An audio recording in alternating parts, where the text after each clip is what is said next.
Welcome back students. Today आज हम इस वीडियो में ऑफेंसेस रिलेटेड टू प्रॉपर्टी या फिर हम इसको कह सकते हैं ऑफेंसेस अगेंस्ट प्रॉपर्टी पढ़ेंगे, जिसके अंडर हम पर्टिकुलरली आज थेफ्ट पढ़ेंगे एंड एक्सटॉर्शन पढ़ेंगे। अगर मैं बात करूं ऑफेंसेस अगेंस्ट प्रॉपर्टी, आपको ये सुनते ही पता चल रहा है कि ये कुछ ऐसे ऑफेंसेस होंगे जिनका सब्जेक्ट मैटर प्रॉपर्टी होगा। अब प्रॉपर्टी क्या है? कोई भी चीज जिसपे किसी पर्सन का हक है वो उसकी प्रॉपर्टी है, राइट? सो चैप्टर 17 जो है आईपीसी का ऑफेंसेस अगेंस्ट प्रॉपर्टी के साथ डील करता है और 85 सेक्शंस हैं जो कि ऐसे ऑफेंसेस और उसके पनिशमेंट्स बताते हैं जिसमें कि किसी पर्सन की प्रॉपर्टी के अगेंस्ट ऑफेंस कमिट किया जा रहा है। अब जब आप इन सारे के सारे सेक्शंस को देखोगे, सारे के सारे ऑफेंसेस को देखोगे, तो आपको एक एलिमेंट है जो आपको कॉमन मिलेगा इसमें। अब वो एलिमेंट क्या है? That is the element of dishonesty. Yes, dishonesty क्या है ये हम अच्छे से समझेंगे आगे, but you will find that there is a mens rea of जो कि डिसऑनेस्टी का है, उस प्रॉपर्टी को या तो खराब करने का या उस प्रॉपर्टी से आपका हक डिप्राइव करने का या उस प्रॉपर्टी में आपके कुछ राइट्स वायलेट करने का। If I show you, wait, so look, I categorized it into 3 category.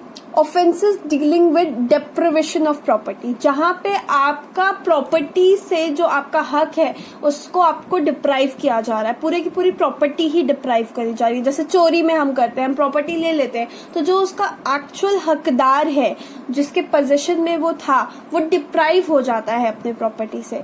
दूसरा क्या है? Offences dealing with injury to property, जैसे मिसचीफ, जब आप प्रॉपर्टी खराब कर दे रहे हैं, injury to property. Now the third one is offenses dealing with violation of rights of property. Violation of rights of property, for example, criminal trespass. जब trespass करते हैं तो आप सामने वाले पर्सन की प्रॉपर्टी पे उसका जो हक है वो खराब करते हैं, क्योंकि he has the exclusive right on his property and you are entering his property without his permission, without the license, and therefore you are violating his right of property. So similarly अलग अलग तरीके से dishonesty का जो ये element है ये exercise होगा डिफरेंट केसेस में इन offences against property. So here are the names of the offenses we are going to deal with. We will study most of the important them. जो भी जितने भी इम्पोर्टेंट है हम उनको अच्छे से डिस्कस करेंगे, जो एग्जाम पॉइंट ऑफ व्यू से इम्पोर्टेंट है आपके लिए. Today in this video I will be dealing with theft and extortion. So if I go and look at the sections that talks about theft, they are 378 से लेकर 382.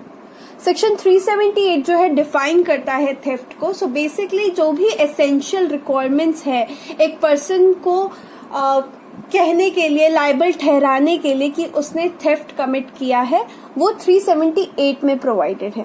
379 में उसकी punishment provided है. 380 से 382 कुछ एग्रीवेटेड वर्जन्स है theft के, वो दिए गए हैं.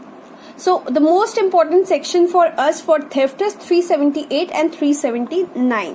So if you understand section 378, half of your thing is done. So let's see the ingredients of 378.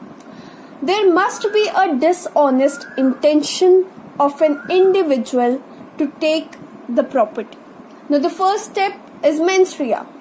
उस इंसान के दिल में ये डिसऑनेस्ट इंटेंशन आनी चाहिए प्रॉपर्टी को लेने की. दूसरा इंग्रेडिएंट क्या है? The property being taken away has to be movable.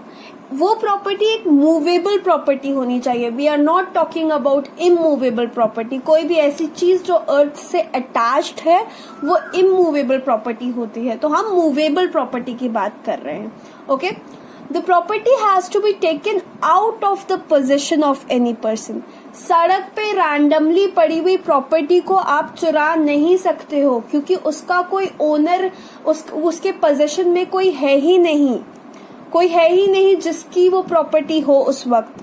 जिसके कंट्रोल में वो प्रॉपर्टी, जिसके पोजीशन में वो प्रॉपर्टी हो। आप चोरी उसी प्रॉपर्टी की कर सकते हो जो किसी के पोजीशन में हो। और कैसे कर सकते हो? आप उसके पोजीशन से उस प्रॉपर्टी को बाहर निकाल के कर सकते हो। Got it? Such a property has to be taken away without the consent. अब अगर कंसेंट ही दे दिया तो चोरी कैसी? तो कंसेंट का एलिमेंट नहीं होना चाहिए। There must be some moving of the property in order to such taking. अब ये तो था मेंस रिया, ये हमारा moving of the property is the actus rea. आप एटलीस्ट उस सामान को चुराने के लिए उस सामान को मूव करें, ये जरूरी है। Okay, now let's talk about the ingredient one by one. So dishonest intention हमारा पहला इंग्रेडिएंट था। डिसऑनेस्ट इंटेंशन को मेलाफाइड इंटेंशन भी कहते हैं। We should know the terminologies like this, bonafide, malafide. Malafide का मतलब बैड फेथ में, डिसऑनेस्ट इंटेंशन के साथ, गंदी इंटेंशन के साथ, गलत इंटेंशन के साथ। Bonafide is in good faith, अच्छी इंटेंशन के साथ, अपना ड्यू डिलिजेंस यूज करने के बाद। So here dishonest intention is the malafide intention, जिसको कि हम मेंस रिया का फॉर्म देंगे। Very clearly we know what is mens rea, mental element. तो थेफ्ट का फर्स्ट एसेंशियल मेंस रिया है, मेलाफाइड इंटेंशन है। कैसी? डिसऑनेस्ट। अब ये डिसऑनेस्टली है क्या? अब इस डिसऑनेस्टली को समझने के लिए हम जाएंगे सेक्शन 24 ऑफ आईपीसी में। अब देखते हैं सेक्शन 24 ऑफ आईपीसी क्या कहता है। Whoever does anything with the intention, जब भी आप कोई काम करे इस इंटेंशन के साथ, कि किस इंटेंशन के साथ? Of causing wrongful gain to one person और wrongful loss to another person। मतलब कि आपकी इंटेंशन क्या है कि या तो आप किसी को गलत फायदा करवाएं या फिर आप किसी का गलत नुकसान करवाएं। बट ये गलत फायदा और गलत नुकसान, again what do you mean by wrongful gain and wrongful loss? इन दोनों में से कुछ भी करवाने के इंटेंशन से जब काम किया जाएगा तब उसको क्या कहा जाएगा? डिसऑनेस्टली किया हुआ काम किया जाएगा। ये तो चलो हमें समझ आ गया। अब और अच्छे से समझने के लिए, एक सिचुएशन में अप्लाई करने के लिए हम समझेंगे कि रॉन्गफुल गेन और रॉन्गफुल लॉस क्या होता है। रॉन्गफुल गेन और रॉन्गफुल लॉस समझाया गया है सेक्शन 23 में। रॉन्गफुल गेन इज गेन, पहला इंग्रेडिएंट देखिए, बाय गेन, पहले तो कोई गेन होना चाहिए। बाय अनलॉफुल मीन्स, गलत तरीके से, लॉफुल जो नहीं है उस तरीके से, means of property to which the person gaining, जिसको भी गेन हुआ है, इज नॉट लीगली एंटाइटल्ड। सो आप दो चीजें देखेंगे, एक कि गेन जिसको हुआ है वो लीगली एंटाइटल्ड था कि नहीं था। पहली बात, वो नहीं होना चाहिए लीगली एंटाइटल्ड। दूसरी चीज, जो गेन हुआ हो वो भी अनलॉफुल मीन्स के थ्रू हुआ हो उस प्रॉपर्टी के। ठीक है। Similarly wrongful loss is the loss by unlawful means of property to which the person losing it is legally entitled। जिसका आप लॉस करा रहे हो असल में वो पर्सन लीगली एंटाइटल्ड है उस प्रॉपर्टी का, लेकिन आप उसका लॉस करा रहे हो। Gaining wrongfully and losing wrongfully क्या होता है ये बताया गया है। A person is said to gain wrongfully when such person retains wrongfully as well as when such person acquires wrongfully। जब भी आप कोई चीज गलत तरीके से उठा रहे हो, एक्वायर कर रहे हो, या फिर उसके बाद उसको गलत तरीके से रख रहे हो, in both case you are gaining wrongfully। What is losing wrongfully? A person is said to lose wrongfully when such person is wrongfully kept out of any property as well as when such person is wrongfully deprived of property। Again two elements। Dishonestly अगर समझने जाएंगे तो हमारा simple सा दिमाग में ये होना चाहिए, हमें ये देखना चाहिए क्या ऐसी कोई इंटेंशन थी कि आप या तो किसी का भी, सिर्फ अपना ही नहीं किसी और का भी गलत तरीके से, गलत मीन्स से, जिसके लीगली एंटाइटल्ड नहीं है, ऐसा कोई गेन करवा रहे हो, या फिर मैं एंड नहीं बोल रही हूं, मैं और बोल रही हूं, या तो आप किसी का रॉन्गफुल गेन करा रहे हो या फिर आप रॉन्गफुल लॉस करा रहे हो किसी और पर्सन का। इवन इफ लेट्स सपोज मैं जो बुक आपसे ले रही हूं वो मेरे किसी काम की नहीं है, मैंने आपसे एक बुक चुराई और जो मैं बुक चुरा रही हूँ मेरे को कोई गेन नहीं दे रही है, लेकिन वो आपको तो नुकसान दे रही है ना, आप तो उस बुक से डिप्राइव हो रहे हो ना। तो इवन इन दैट केस जब मेरी इंटेंशन है आपको उस बुक से डिप्राइव करवाने की, आपकी प्रॉपर्टी राइट से डिप्राइव कराने की, तो in that case even I am doing that act dishonestly. Okay, do understand this term very nicely because बहुत ही इम्पोर्टेंट एसेंशियल है ये थेफ्ट का। आपको सबसे पहले किसी भी जो फैक्ट्स प्रोवाइडेड है उसमें यही देखना होगा whether the action of the person is with the dishonest intention or not। अगर ये एलिमेंट मिसिंग है तो किसी भी हालत में थेफ्ट नहीं कमिट हो सकता है। Let's take an example। A in good faith believing property belonging to be his own property। अब यहाँ पर A का कोई भी dishonest intention आपको clearly नहीं दिख रहा है, takes that property out of B's possession। Here as A does not take dishonestly, he does not commit theft। आप सबसे पहले कभी भी फैक्ट्स आएंगे आप यही चेक करना, अगर आपको वहीं पर दिख रहा है कि डिसऑनेस्टी है ही नहीं तो आपको बाकी एसेंशियल थेफ्ट के चेक करने की जरूरत ही नहीं, क्योंकि ये कोर एसेंशियल है। ओके, अब इसी तरीके से मैं आपको एक और सिनेरियो बताती हूँ जिसमें कि डिसऑनेस्टी का आपको एलिमेंट दिखेगा। इफ अ क्रेडिटर वो होता है जिसने कि क्रेडिट दिया होता है, जिसने कि लोन दिया होता है, takes movable property out of debtor's possession.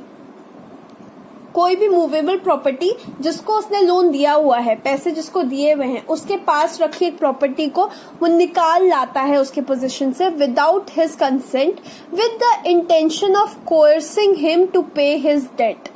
इस इंटेंशन के साथ वो उसकी प्रॉपर्टी उठा के ले आता है कि मेरा डेट तुम पे करो। अब इस प्रॉपर्टी को यूज करके मैं बोलूंगा तुम पहले मेरे पैसे दो फिर मैं तुम्हारा सामान दूंगा।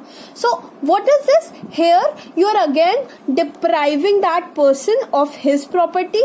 रॉन्गफुल लॉस हो रहा है डेटर का, है ना, लॉस हो रहा है आप उसको, और आप अपना रॉन्गफुल गेन करना चाह रहे हो। माना कि आप अपने पैसे ही लेने के लिए ये चीज कर रहे हो, लेकिन you are doing it by unlawful means. ठीक है, so this constitutes theft as the same act clearly points towards the creditor's dishonest intention. कहने को जनरल वे में आप लोगों को हो सकता है ये सही लगे, but in the eyes of law जो भी क्रेडिटर का तरीका है उसकी प्रॉपर्टी लेकर आने का, कल को कोर्स करने के लिए, अपने ही पैसे वापस लेने के लिए, वो भी डिसऑनेस्ट इंटेंशन है।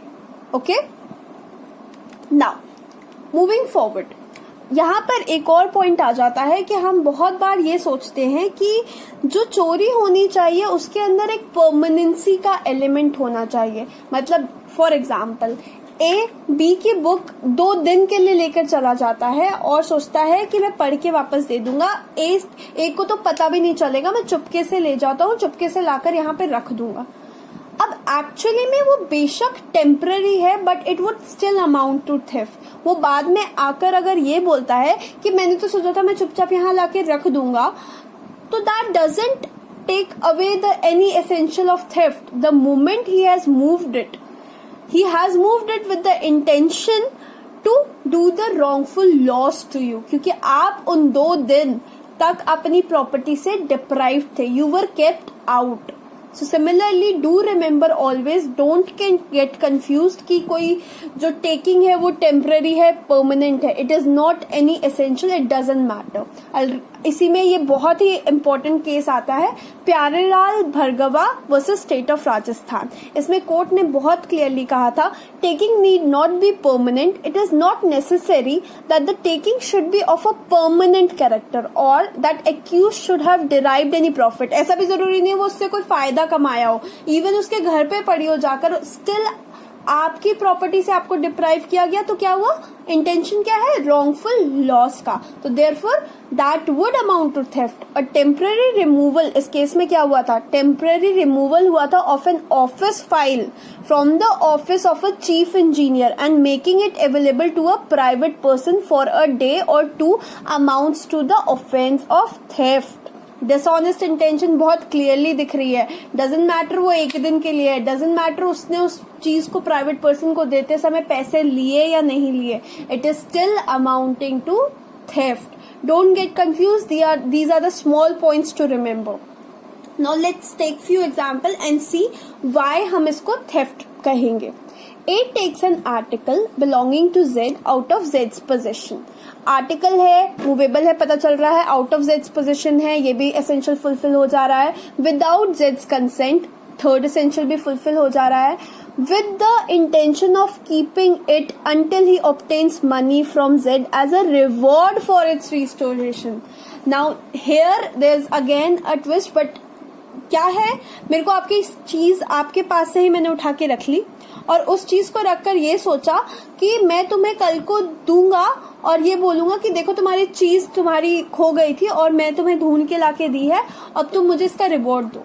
Now you can very well see that this is a dishonest intention because A ने जब जेड से वो प्रॉपर्टी ली तो वो रॉन्गफुल गेन करने की सोच से ली, ये गेन का वो हकदार नहीं है. So here A takes dishonestly, A has therefore committed theft. Dishonestly का एलिमेंट आपको अलग अलग तरीके से अलग अलग टाइम पे दिख रहा होगा. एक और चीज आपसे पूछना चाहूंगी, क्या आपको लगता है कि कोई इंसान अपनी ही प्रॉपर्टी को चुरा सकता है? जी हाँ, वो अपनी ही प्रॉपर्टी को भी चुरा सकता है. फॉर एग्जाम्पल, मैं जाती हूँ अपनी घड़ी गिरवी रखती हूँ एक दुकान पे, ठीक है, और फिर मैं क्या करती हूँ, मैं बाद में बिना वो जो पैसे मैंने गिरवी रखकर लिए थे उस दुकानदार से, बिना उस पैसे को पे किए चुपके से अपनी घड़ी निकाल के ले आती हूँ. तो यहाँ मैं क्या कर रही हूँ, माना वो घड़ी मेरी है बट वो किसके पोजीशन में थी, वो जेड के पोजीशन में थी, मतलब वो जिसको भी मैंने गिरवी जिसके पास भी रखी थी उसके पोजीशन में थी और मैं उसका रॉन्गफुल नुकसान कर रही हूँ, उसके पैसे उसको वापस नहीं देकर, और मैं डिसऑनेस्ट इंटेंशन से कर रही हूँ. In this way I can even commit theft on my own property. अब हमारा नेक्स्ट एसेंशियल था, वो था मूवेबल प्रॉपर्टी. तो जो भी चीज चुराई जा सकती है, the subject matter should be a movable property, it can not be N immovable property. अब मूवेबल प्रॉपर्टी क्या है? मूवेबल प्रॉपर्टी कोई भी ऐसी टाइप ऑफ प्रॉपर्टी है जो इजीली मूव ना की जाए, जो कि स्टेशनरी हो, जैसे कि घर. नो, घर इज समथिंग जो पूरा का पूरा अर्थ से अटैच किया हुआ है. सिमिलरली ट्री जो है उसके रूट्स हैं अर्थ में, तो एनीथिंग अटैच टू अर्थ वो इमूवेबल माना जाता है. बट क्या हम ट्री की चोरी नहीं कर सकते हैं? हम ट्री की चोरी कर सकते हैं अगर हम ट्री को डिटैच कर दें. Are you getting it? Similarly crops जैसे ही कट जाते हैं, जैसे ही सिवियर हो जाते हैं, वैसे ही वो मूवेबल प्रॉपर्टी बन जाते हैं. जैसे ही ट्री कट गया वो टिम्बर बन गया, जैसे ही हुआ वैसे ही वो मूवेबल प्रॉपर्टी बन गया. जब तक वो अटैच है तब तक वो इमूवेबल प्रॉपर्टी है. अब ये चीजें हमें कहाँ से पता चलती है? कोई भी चीजें हम प्रिज्यूम नहीं करते. Explanation 1 of 378 simply provide a thing so long as it is attached to the earth, not being movable property, is not the subject of theft. Clear है? सब्जेक्ट नहीं है थेफ्ट का जब तक कि वो अटैच है अर्थ से. But it becomes capable of being the subject of theft as soon as it is severed from the earth. severed का मतलब है अलग किया जाता है. जैसे ही अलग कर दिया वो मूवेबल प्रॉपर्टी बन गई. Now it can be subject of theft. Explanation 2 कहता है, a moving affected by the same act which affects the severance may be theft. The moment you cut it, और वो कट होने से वो जैसे ही सिवियर अलग करते समय वो जैसे ही मूव हुआ, you have already committed theft. You need not pick it up and carry it away. ऐसा नहीं आप लेकर जाओगे तभी थेफ्ट होगा. आप इस इंटेंशन से, डिसऑनेस्ट इंटेंशन से कि आप उसको लेकर जाओगे काट कर, आप जैसे ही उसको काटते हो उससे जो मूवमेंट आता है, that particular movement theft commit कर दे रहे हैं. So do remember these 2 explanation, they are very important. I illustrate you to this. A cuts down a tree है, इमूवेबल प्रॉपर्टी है, लेकिन ए ने उसको क्या किया, सिवियर कर दिया, कट डाउन कर दिया ऑन जेड्स ग्राउंड. जेड के पोजीशन में था ये tree, with the intention of dishonestly taking the tree. हमारा डिसऑनेस्टी का इंटेंशन दिख गया, जेड के पोजीशन में है दिख गया, out of Jades position without Jades consent. Again एक और इंग्रेडिएंट फुलफिल हो गया. Here as soon as A has severed the tree in order to such taking, he has committed theft. जैसे ही वो पेड़ अलग करता है वैसे ही उसने कमिट कर दिया है theft. Got it? Okay, moving on. It is very important, मैंने पहले ही बताया, जो third ingredient is out of the position of any person. अगर जो चीज़ आप डिसऑनेस्टली मूव कर रहे हो इन ऑर्डर टू टेकिंग वो किसी पर्सन के पोजीशन में है ही नहीं तो वो थेफ्ट अमाउंट नहीं करेगा. इट इज़ वेरी इंपॉर्टेंट कि वो किसी के पोजीशन में हो. ध्यान दीजिएगा, मैं ओनर की बात नहीं कर रही हूँ यहाँ पे, ओन्ड की बात नहीं कर रही हूँ, मैं पोजीशन की बात कर रही हूँ, मतलब किसके पास है. तो इट इज़ नेसेसरी कि वो चीज़ किसी के पास हो, किसी के फिजिकल कंट्रोल में हो. तो वो जिसके भी फिजिकल कंट्रोल में होगी, चोरी आप उस पर्सन से कर रहे होंगे. ठीक है, सो इसीलिए बहुत क्लियरली यहाँ पे लिखा हुआ है, there is no theft of wild animal, birds और fish while at a large, but there is a theft of tamed animals. Tamed animals मतलब आप किसी का कुत्ता चुराओगे जो उसने पाल के रखा हुआ है, दैट्स अनदर थिंग. बट आप जाकर वाइल्ड एनिमल्स में से किसी लाइक हाथी को जंगल से चुरा लाते हो, so that would not amount to theft until unless वो हाथी एक जू में रखा हुआ हो. Got it? सो जू में रखा हुआ हाथी क्या होगा, वो पोजीशन में होगा. किसी ने पाला हुआ हाथी होगा, वो पोजीशन में होगा. बट आप जंगल से लेकर आ जा रहे हो, उसका कोई वो किसी के पोजीशन में नहीं है, तो that wouldn't amount to theft.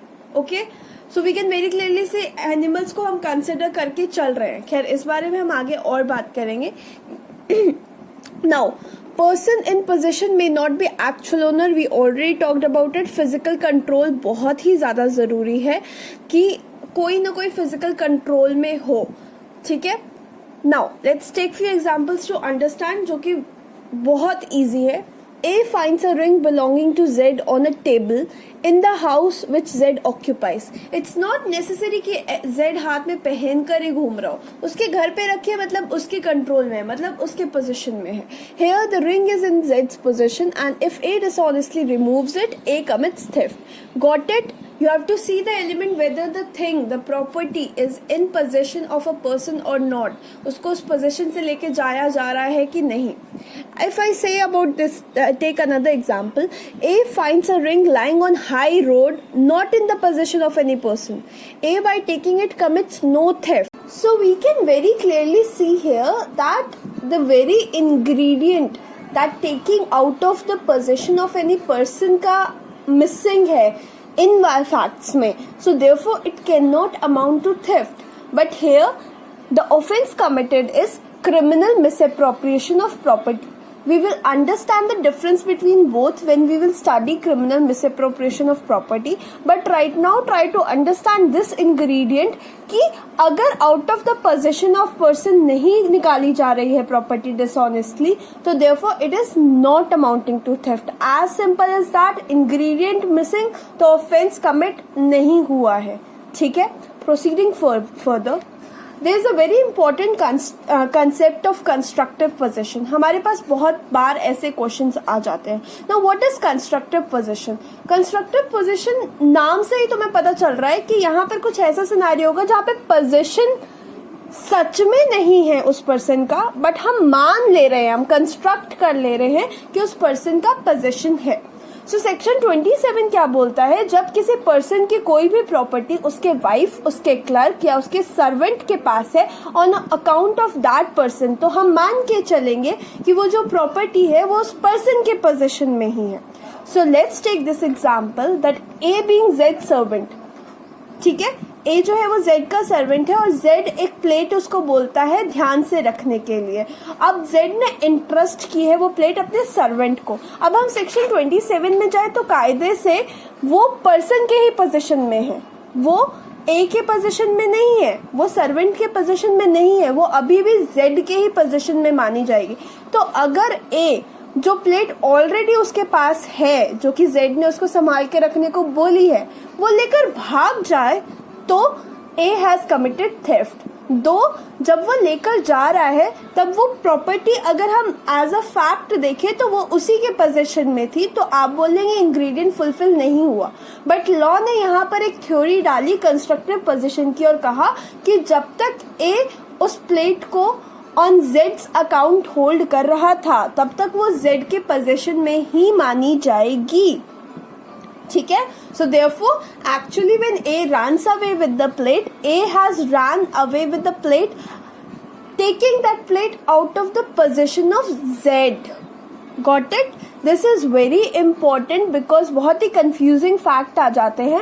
आपको एक fact मिलेगा जिसमें इंटरेस्ट करी गई होगी प्लेट किसी वेयर हाउस वाले को या किसी गोल्ड स्मिथ को. इन दिस सिनेरियो इंटरेस्टमेंट जब हो रही है तब एक्चुअली में it's criminal breach of trust and not theft, क्योंकि जब वो पर्सन उस प्रॉपर्टी को कुछ मिस अप्रोप्रिएट करेगा तब एक्चुअली में क्या होगा, तब एक्चुअली में ये होगा कि उसने अपने ही पोजीशन से ली होगी, उसको इंटरेस्ट आप कर चुके हो, वो आपके पोजीशन से नहीं लेकर गया होगा. We will again understand this concept of criminal breach of trust और थेफ्ट में difference when we will study criminal breach of trust.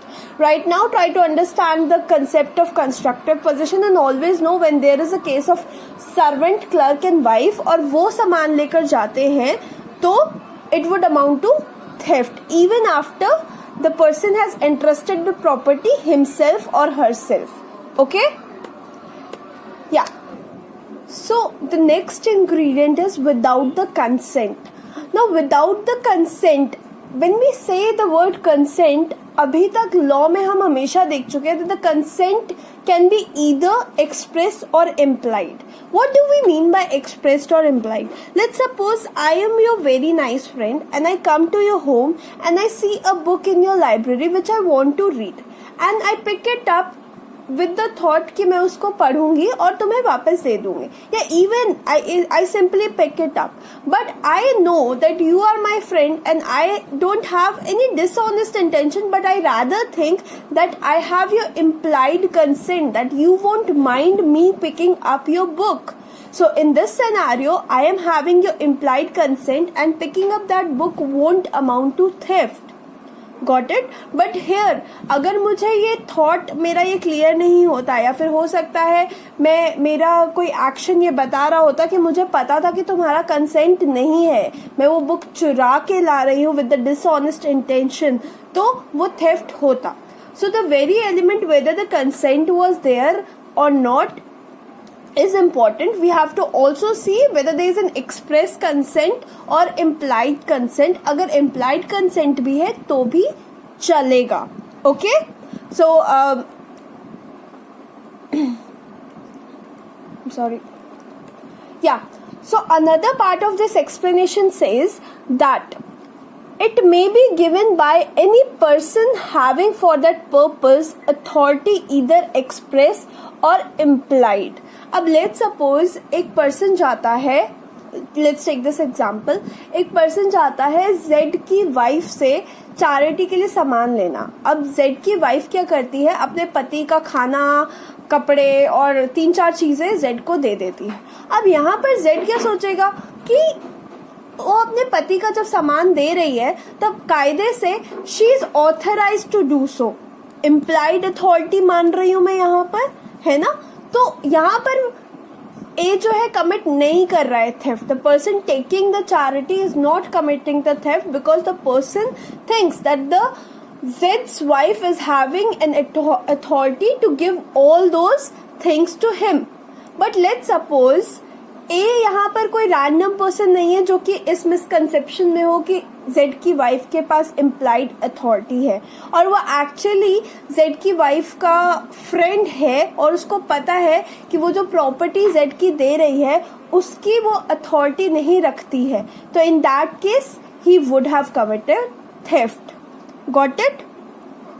So where you can see that there is an implied consent जो person दे रहा है उसकी, तो फिर there is no theft. Where you cannot see, where you know that there is no consent, then at that moment the property taken is dishonestly taken and it amounts to theft. Okay? Now the last ingredient is moves that property. We very well already know that the mens rea of the whole offense of theft is dishonesty and actus rea है क्या? Movement. The moment I tell you it's not necessary कि आप ले जाए उसे, you take it away.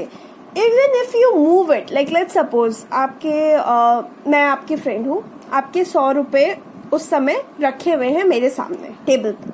Now what I do, I simply put my hand and I move it a little, थोड़ा सा side उस 100 रुपए को, कि तुम्हारी नजर हट जाए उससे, and then later on I will pick it up. So I haven't taken it yet, but I moved it. I moved it. Why did I move it? I moved it in order to taking it. Okay. So the very moment I moved that 100 rupees ka note dishonestly out of your possession without your consent in order to take it, I am again and again repeating the ingredients so you can remember them and apply them later on. If all these elements are done the very moment I move it, it amounts to theft. Actual taking away is not necessary. Remember that. Again, here's an example. A sees a ring belonging to Z lying on a table in the Z's house. अभी वो मिसअप्रोप्रिएट नहीं कर रहा है उसको. वो क्या करता है, वो रिंग को एक ऐसी जगह छुपा देता है जहां पे हाईली इम्प्रोबेबल है कि Z जाके ढूंढेगा. किस इंटेंशन से, कि कल को जब Z भूल जाएगा कि वो रिंग कभी यहाँ पर थी, तो वो उस रिंग को उठा के बेच देगा या ले लेगा. सो द वेरी फर्स्ट टाइम वो उठा रहा है उस रिंग को और कहीं भी रख रहा है छुपाने के लिए with that dishonest intention, he has committed theft. Now there are 2 explanation इस सेक्शन के जो बहुत ही इंपॉर्टेंट हो जाते हैं इस मूवमेंट को समझने के लिए. पहला, a person is said to cause a thing to move. A person is said to cause a thing to move. I am repeating because the language itself says, actually में इसमें हो क्या रहा है, आप खुद अपने हाथ से मूव नहीं कर रहे हो, बट आप उस चीज को मूव करवा दे रहे हो. कैसे करवा दे रहे हो? By removing an obstacle which prevented it from moving, or by separating it from any other thing, as well as by actually moving it. Okay यहाँ पे लेट्स सपोज कि आपने अपना एक सामान रखा हुआ है, ठीक है, और उसके आगे आपने कोई चीज रखी थी जिसके कारण वो सामान वहां पर ही रखा हुआ था. सो द मोमेंट मैं उसके सामने रखी हुई चीज हटाती हूँ और सामान खिसक के नीचे गिर जाता है या नीचे आ जाता है जहां से मैं उसको उठा के लेके जाने वाली हूँ, तो the first moment I remove that obstacle, जिस ऑब्स्टेकल के हटते ही वो सामान मूव कर गया, that moment I have committed theft. That amounts to moving. That amounts to moving जो हमें enough है ingredient को fulfill करने के लिए. Okay.